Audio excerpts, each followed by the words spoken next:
Si Ali Baynak ay pinanganak sa Australia noong February 16, 1982. Isa siyang Australian businessman at sa batang edad ay nagmamay-ari na ng isang security at electrical company. Si Ali ay pinanganak na may gintong kutsara sa bibig. Hindi lang sila basta mayaman, kung hindi sobrang yaman. Katunayan ay limpak-limpak na salaping nakatago nila sa bangko. Pagmamay-ari nila ang malalaking international business sa iba't ibang panig ng mundo. Kaya naman kailanman ay hindi naranasan ni Ali na mamroblema sa pera katulad ng karamihan. Lahat ng gustuin niya ay nabibili niya at lahat ng naisin niya ay nakukuha niya. Binibigay ng kanyang mga magulang ang lahat ng material na bagay na naisin niya. Pinaaral siya ng kanyang mga magulang sa isang prestiyosong paaralan.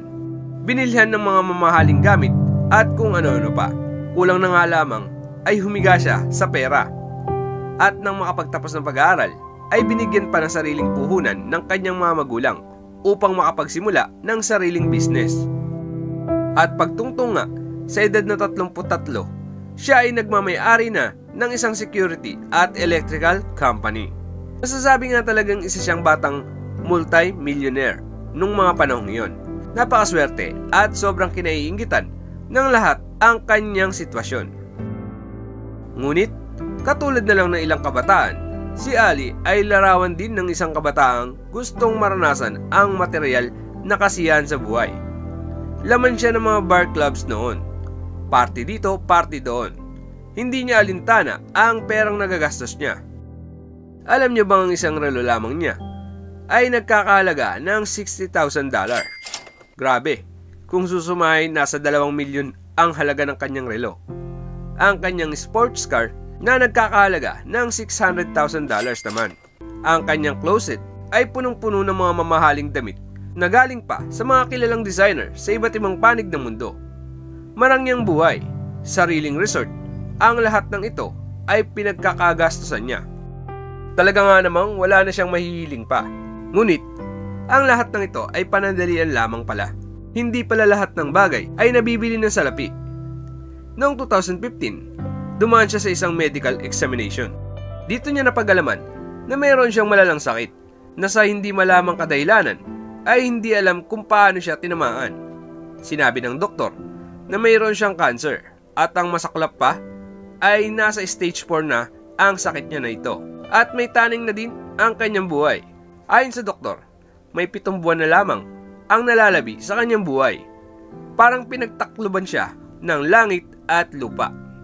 Si Ali, noong mga oras na iyon, hindi niya malaman ano ang kanyang gagawin. Kung tutusin, ay maaaring gamitin ni Ali ang lahat ng kanyang pera para madugtungan ang kanyang buhay. Yung 7 buwan na taning sa kanya ay pwede niyang paabutin ng taon. Ngunit naisip nito, magsasayang lamang siya ng lakas at pera. Dahil ang ending naman nito ay mamamatay din siya. Napakalungkot ng katotohanan, ngunit kailangan tanggapin ni Ali. Si Ali, habang nasa kanyang bahay at nakatingin sa fireplace, ay naisip niyang sa loob ng 30 years ng buhay niya ay wala siyang nagawang kapaki-pakinabang man lang. Puro kasiyahan lamang ang kanyang inatupag at inuubos niya ang oras niya dito. Naisip niyang gawing makabuluhan ang nalalabing araw niya sa mundo. Naisip niyang tumulong sa kapwa niya.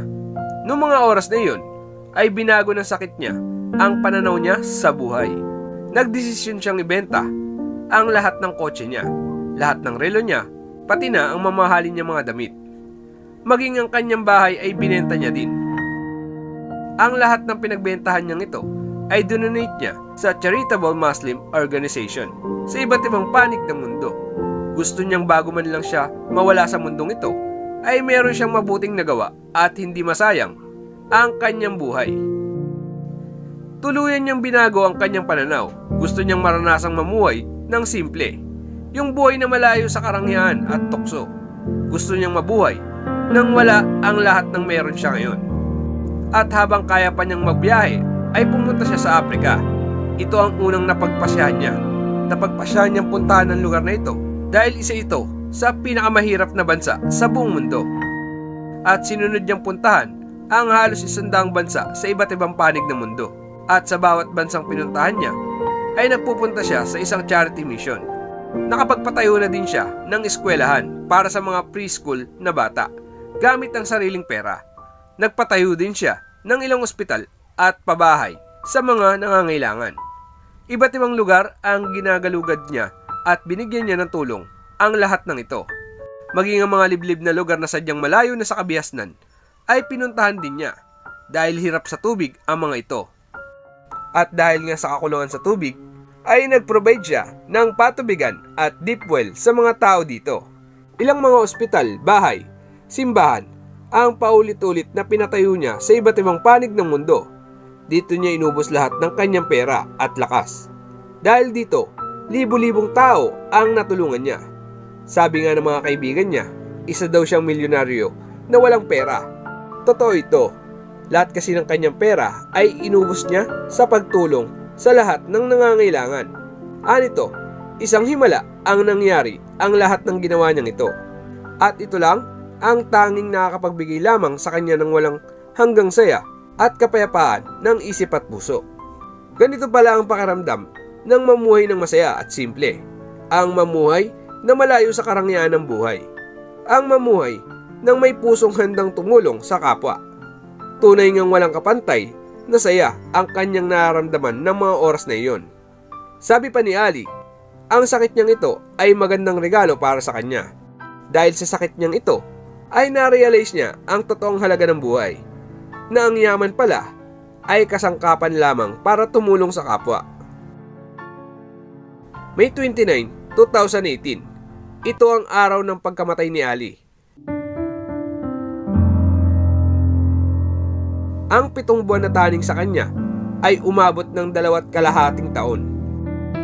Siya ay nilibing sa Australia kung saan siya ipinanganak.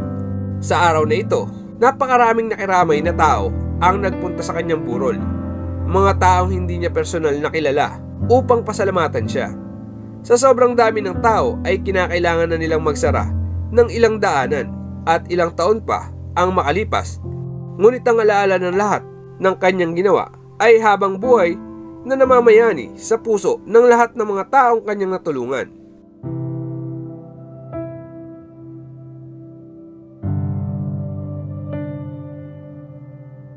Ikaw kaibigan, ano ang masasabi mo sa binahagi kong kwento ngayon? Ikaw, para sa'yo, ano nga ba ang bagay sa mundong ito na hindi kayang bilhin ng pera? Share mo naman sa amin dyan sa comment section. At dito magtatapos ang ating kakaibang episode ngayon. At kung nagustuhan mo ang ating video, ay huwag kalimutan mag-like and subscribe sa ating channel. At paikit na rin po yung notification bell para po ma-update ka sa mga susunod ko bang i-upload. Yo, once again, this is Gaming Official, and I will see you on my next video. Goodbye! And shoutout nga pala sa mga ito.